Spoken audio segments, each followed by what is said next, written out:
Welcome to big news. నేను మీ గౌసుద్దీన్ షేక్. ఉన్నదే రాస్తా, చూసిందే చెప్తా.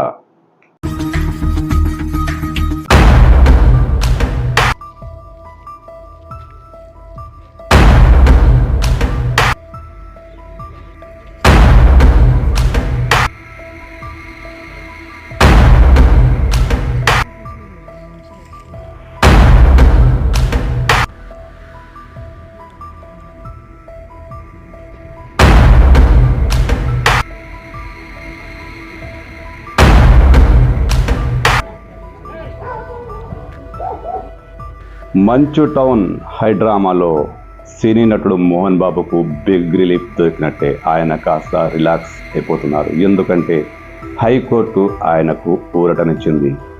రాచకొండ పోలీస్ కమిషనర్ తన ముందుకు హాజరు కావాలంటూ పంపిన నోటీసులకు హైకోర్టు బ్రేక్ వేసింది. ఆయన కమిషనర్ ముందు హాజరు కావాల్సిన అవసరం ఎంత మాత్రం లేదంటూ హైకోర్టు స్పష్టం చేసింది.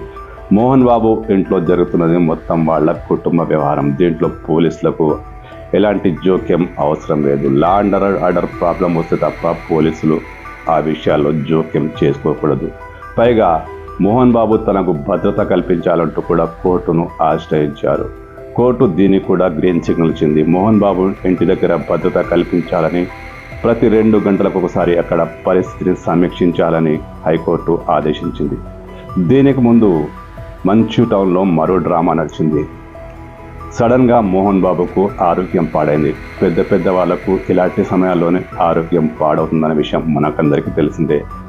కమిషనర్ ముందు హాజరు కావడానికి కొద్ది గంటల ముందే ఆయన ఒక ప్రైవేట్ హాస్పిటల్లో చేరిపోయారు. ఆయన హెల్త్ బులెటిన్ కూడా రిలీజ్ అయింది. ఆయనకు ఆరోగ్యం ఏమాత్రం బాగాలేదట.